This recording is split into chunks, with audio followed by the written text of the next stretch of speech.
हिंदू धर्म, वेद, पुराण ग्रंथ और अन्य धार्मिक पुस्तकों में हिंदू धर्म की संस्कृति और विरासत का वर्णन किया गया है।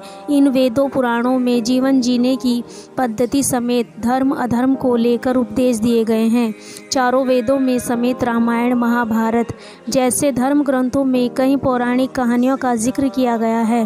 रामायण में वर्णित श्री राम, लक्ष्मण, माता सीता और हनुमान जी समेत आप सभी पात्रों से भली भांति परिचित हैं, लेकिन क्या आप जानते हैं भगवान श्री राम की बहन कौन थी? बहुत ही कम लोगों को इसके बारे में पता होगा, तो चलिए जानते हैं भगवान श्री राम की बहन कौन थी। राजा दशरथ और रानी कौशल्या की पहली संतान एक पुत्री थी जिसका नाम शांता था। शांता भगवान श्री राम की बड़ी बहन थी। पुराणों के अनुसार शांता प्रत्येक कार्यों में दक्ष थी और बुद्धिमान होने के साथ साथ अनेक कार्यों में निपुण थी। शांता को वेद, कला और शिल्प का अनूठा ज्ञान था। वह बहुत ही सुंदर और रामायण महाकाव्य में देवी शांता का जिक्र बहुत ही कम सुनने को मिलता है। इसलिए बहुत ही कम लोगों को पता है कि राम जी की एक बड़ी बहन थी देवी शांता। राजा दशरथ और देवी कौशल्या की बेटी थी, लेकिन उन्होंने अपनी बेटी को गोद दिया, इसलिए रामायण में शांता देवी का जिक्र बहुत ही कम सुनने को मिलता है और राम जी समेत अन्य भाइयों की चर्चा अधिक है। देवी शांता को लेकर अलग अलग मान्यताएं और अलग अलग कथाएं प्रचलित हैं, लेकिन एक मान्यता के अनुसार ऐसा कहा जाता है कि एक बार अंग देश के राजा रोमपद अपनी पत्नी रानी वर्षिणी के साथ अयोध्या आए हुए थे। राजा रोमपद्र और वर्षिणी को कोई संतान नहीं थी। बातचीत के दौरान जब राजा दशरथ को इस बात का पता चला तो उन्होंने कहा कि मेरी पुत्री शांता को संतान के रूप में गोद ले लीजिए।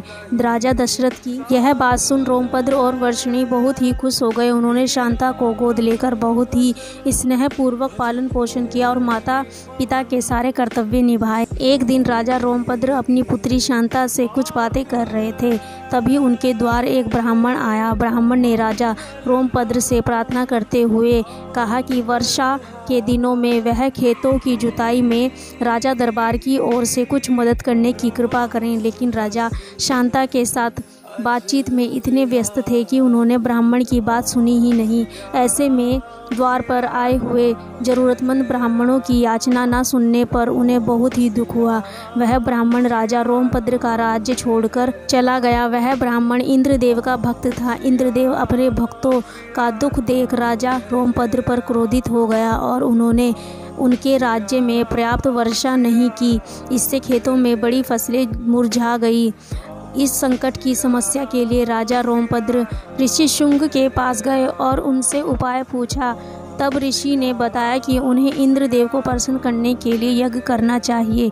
इसके बाद राजा रोमपद्र ने ऋषि शुंग ऋषि से यज्ञ करवाया और इसके बाद राज्य में खेत खलियान पानी से भर गए और राजा रोमपद्र ने ऋषि शुंग ऋषि के साथ अपनी पुत्री शांता का विवाह कराया और इसके बाद दोनों सुखपूर्वक दाम्पत्य जीवन बिताया। पौराणिक कथा के अनुसार ऋषि शुंग ऋषि ने ही राजा दशरथ को वंश चलाने के लिए पुत्र कामेष्टि यज्ञ कराने का आदेश दिया था। इसके यज्ञ के बाद राम, भरत और जुड़वा लक्ष्मण और शत्रुघ्न का जन्म हुआ। कहा जाता है कि अयोध्या में लगभग 39 किमी पूर्व राजा भी ऋषि शुंग ऋषि का आश्रम है और यहाँ उनकी भी देवी शांता के साथ समाधि है।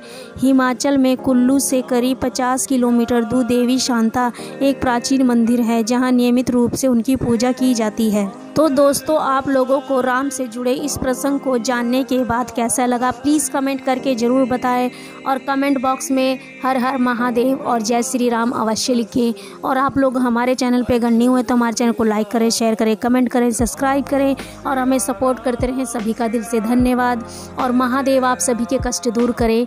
हर हर महादेव। सभी का दिल से थैंक